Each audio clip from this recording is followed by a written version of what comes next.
Hello everyone. दोस्तों, ये video बनाते समय मैं आपसे माफी मांगना चाहता हूं क्योंकि आज मेरे पास माइक नहीं है। हो सकता है वीडियो वॉइस की क्वालिटी थोड़ी कम हो और वीडियो मैं मोबाइल से बना रहा हूं, तो आप लोगों को थोड़ा सा मैनेज करना पड़ेगा। वीडियो अच्छा है, कंटेंट अच्छा है, इसलिए मुझे लगा चलो मैं वीडियो बना के डालूं और आपसे ये इन्फॉर्मेशन शेयर करूं। दोस्तों देखिए, आप में काफी लोगों को पता होगा नोमुरा होल्डिंग्स के बारे में। नोमुरा ब्रोकरेज ग्रुप है, जापान की सबसे बड़ी इन्वेस्टमेंट बैंक है। अब 2021 में एक सीनियर ट्रेडर था नोमुरा का। अब उसके माइंड में कुछ एक आइडियाज आने शुरू हुए।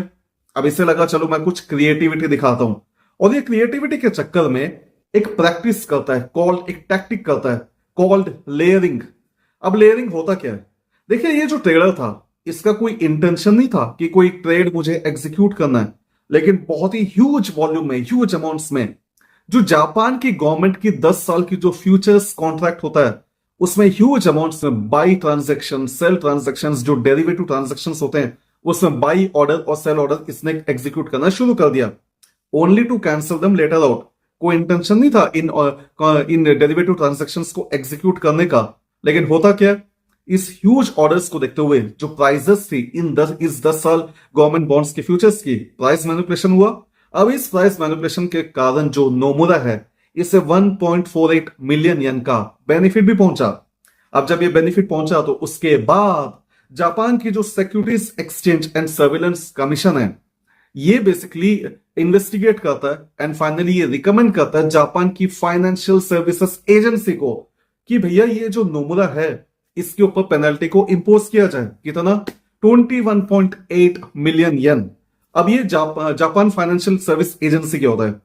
दोस्तों देखिए, हमारे इंडिया में जैसे सेबी होता है, securities and exchange board of India, इसका जॉब है जो इन्वेस्टर्स है इनके इंटरेस्ट को प्रोटेक्ट करना, स्टॉक मार्केट को रेगुलेट करना। उसी तरीके से अगर हम जापान में देखें तो एक लीगल एंटिटी होता है फाइनेंशियल सर्विसेज एजेंसी। लेकिन ये जो एजेंसी है ये एक काइंड ऑफ फाइनेंशियल रेगुलेटर है।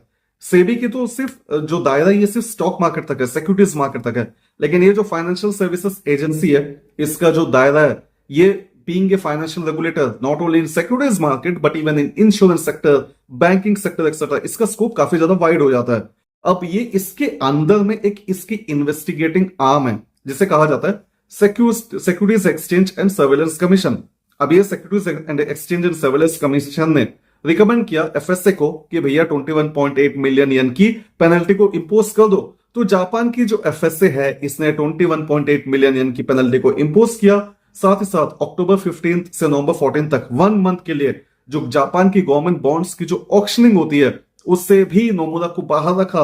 अब भैया जब इतनी फ्रॉड दिख रही है सामने तो जापान के जो सीईओ है अब उन्होंने कहा कि मैं अपनी पे कट ले लूंगा 20%, 30% जो मैं अपनी पे कट लूंगा, और जो दूसरे सीनियर ऑफिशियल्स है, एग्जीक्यूटिव्स है, ये भी अपनी पे कट सिमिलर रेंज में ले लेंगे। तो ये अनाउंसमेंट वगैरह निकलकर सामने आया और नोमुरा ने कहा ठीक है, हम जो हमारी इंटरनल कंट्रोल्स है इसको स्ट्रॉन्ग करेंगे, जो कंप्लायंसेस वगैरह है उसको और ज्यादा स्ट्रिंजेंट करेंगे ताकि हम कंप्लाई करो, इस तरीके की इवेंट्स जो है आने वाले दिनों में ना हो।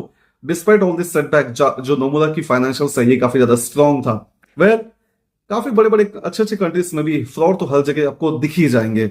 वेल, मेरे पास कोई मुद्दा नहीं था, मुझे लगा ये इन्फॉर्मेटिव कंटेंट बना के मैं वीडियो बना के अपलोड कर दूं। आपका क्या ओपिनियन है इस पूरे मुद्दे में कमेंट्स में टाइप करके बताइए। आज के लिए फिलहाल इतना ही, अगले वीडियो में फिर मिलते हैं। Till then take care, stay safe and as usual cheers.